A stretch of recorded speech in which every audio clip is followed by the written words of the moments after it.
네, 기본소득당 용혜인 의원입니다. 오늘은 2월 1일, 2월 임시국회 첫 일정이 있는 날이기도 하고요. 그리고 경기도에서 재난기본소득 지급이 실시되는 첫 날이기도 합니다.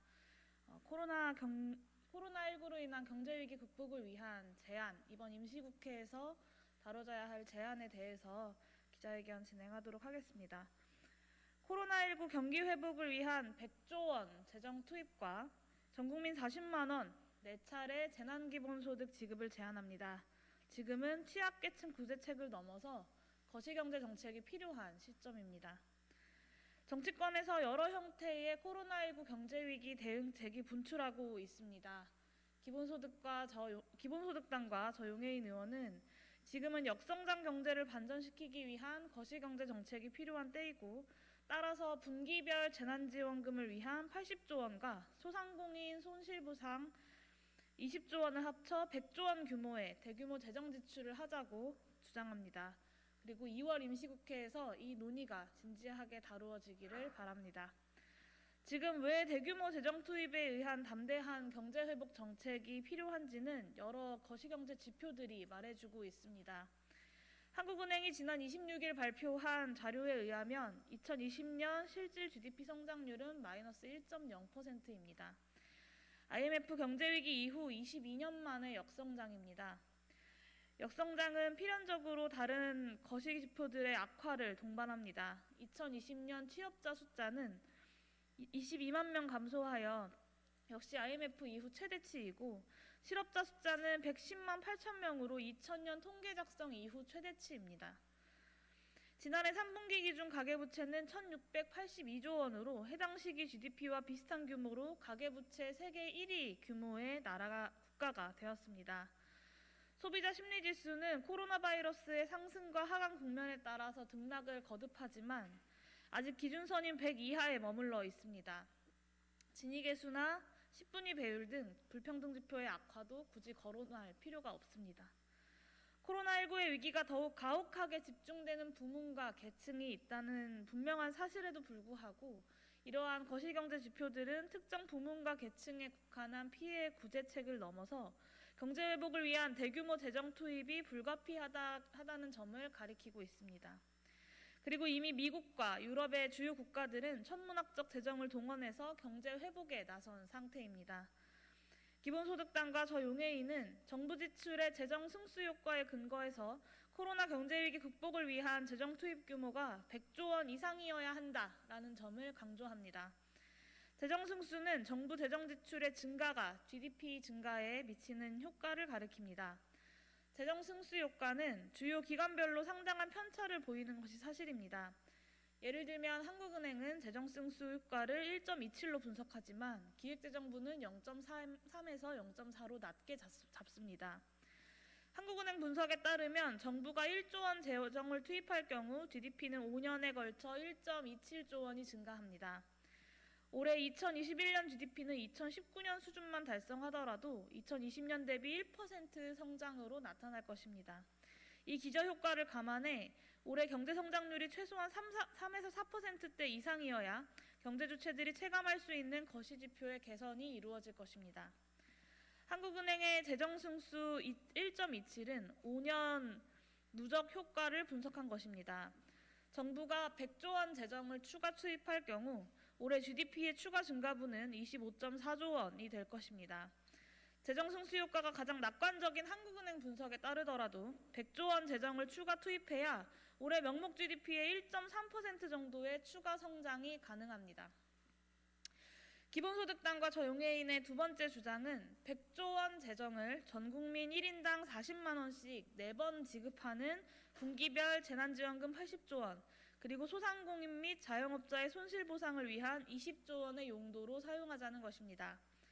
현재 정부와 여야 정치권에서 소상공인 및 자영업자에 대한 손실보상, 이익공유제, 보편적 전국민 재난지원금 등의 위기 대응책들이 제안되고 있고, 최근 여당은 4차 재난지원금을 우선 추진하고 손실보상제는 국회 발의된 법안의 처리 일정에 맞춰서 진행하는 것으로 가닥을 잡았습니다.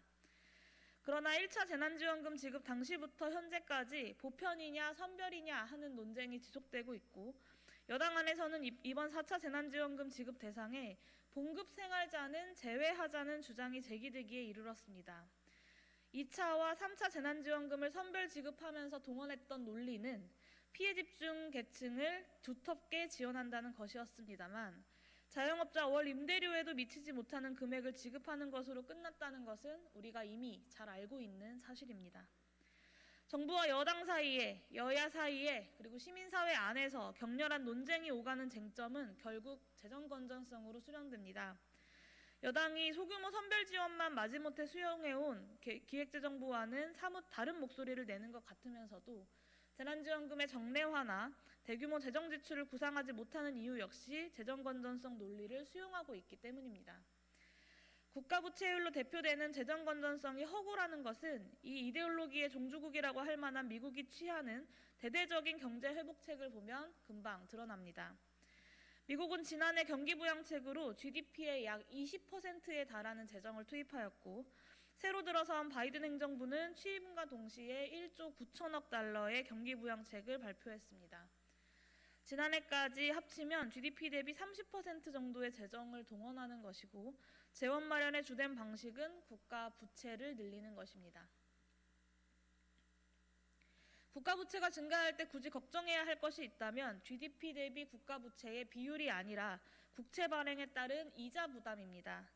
저희 의원실이 분석한 결과 2014년에서 2020년까지 6년 동안 국가 부채는 연평균 9.8%, 국고채는 발행 잔액 기준으로 연평균 11.0% 증가했지만 정부의 국고채 이자 부담은 17.3조 원에서 18.9조 원으로 연평균 1.5% 증가하는 것에 그쳤습니다. 같은 기간 국고채의 평균 조달금리가 절반 가까이 하락한 것이 주요한 원인입니다. 이는 허구적인 재정 건전성 논리에 집착하지 않는다면 국가 부채가 100조 원 정도 늘더라도 실질적인 재정 부담은 거의 없다는 것을 뒷받침합니다. 더 자세한 내용은 저희 보도자료 메일로 보내드린 보도자료에 첨부된 표를 참고해 주시기 바랍니다. 이상의 논의를 종합해서 기본소득당과 저용해인은 올 한 해 전 국민에게 40만 원씩 분기별로 다회 4번에 걸쳐서 재난지원금을 지급할 것을 주장하고 촉구합니다. 4차 재난지원금 한 번에 그칠 것이 아니라 분기별로 4번 지급해야 하는 이유는 모든 경제 주체들에게 경제 회복에 대한 예측 가능성과 기대 심리를 높여 투자, 고용, 소비 의욕을 최대화하기 위함입니다. 분기별 재난지원금을 기본으로 하되 소상공인과 자영업자에 대한 20조 원 규모의 손실보상제도도 필요합니다.